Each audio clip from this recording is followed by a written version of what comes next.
It's the march to the championship. All right, folks, Elite Eight action, and it's a good one. Louisville and Duke, Lucas Oil Stadium, Indianapolis, Sunday. Brian Blessing, Kenny White, we're here at the South Point in Las Vegas. Thanks for stopping by the Linemakers on Sporting News. Kenny, number was a little volatile when it opened up. Louisville 3.5, went up to 4, back down to 3.5. Total on the game is 137. Do you anticipate any more movement leading up to tip-off? Well, if that's volatile, then we got a big problem in the sports books because it was just a small half-point jump. You know, at the beginning, I think with one of the wise guys tried to push the number up, hoping it was going to go up and drive it up further to get points with the dog, because the dog has so much value in this game. What do we make of Louisville? They've basically stepped on all their opponents' necks. They're playing great on both sides of the court. Specifically, they have kicked it up a notch defensively. A big winning streak right now, Louisville, probably the longest in the country of the teams that are left.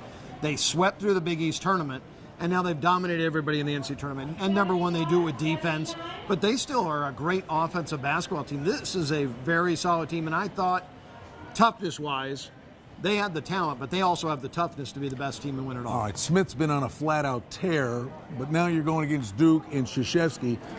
What might he dial up to contain him? Well, you know, they're going to go straight up, their straight man-to-man defense. I think what Coach K is going to dial up is we got to go up tempo. We're going to have to push the basketball and create easy baskets for ourselves because we know Dang in the middle is a force. So we're going to push the basketball, and I think the up tempo is going to look real good in this game. You called it about 8 weeks ago that this was a Duke team that was capable of cutting down the nets, but they had absolutely no shot unless Kelly got back and was healthy and serviceable. Certainly a different team when he's back. You know, Curry's filling it up, but Kelly's the key. Yeah, Kelly's played such great defense too, but it's his offense that they were really missed while he was out. And this is a team that's only lost one basketball game all year when they're at full strength, and they are at full strength. They're playing great. And you know what? It wasn't just 8 weeks. It was in November I thought this team could win it all. Let's talk about the pace of play and the total. Anything there? Well, as I mentioned, I think Coach K's strategy has to be go up tempo. Their tempo already is 68 pace per game, which is a little bit over the average. Louisville's pace is almost 68. So both together, I think if they want to push the basketball, I think you're going to see a lot of possessions in the game, which will be about 73, 74 possessions when this one's done. If we get into the fouling at the end of the game and create a longer 2 minutes, the pace could actually be 80.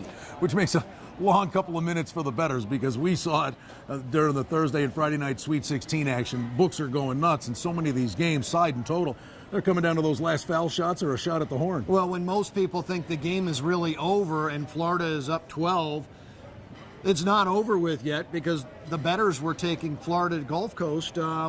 Every bettor that went up to the window, I guess the first 50, 45 of them bet Florida Gulf Coast plus 13.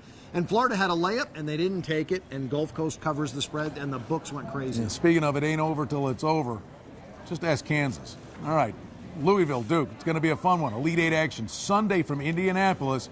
Thank you for stopping by the Linemakers on Sporting News.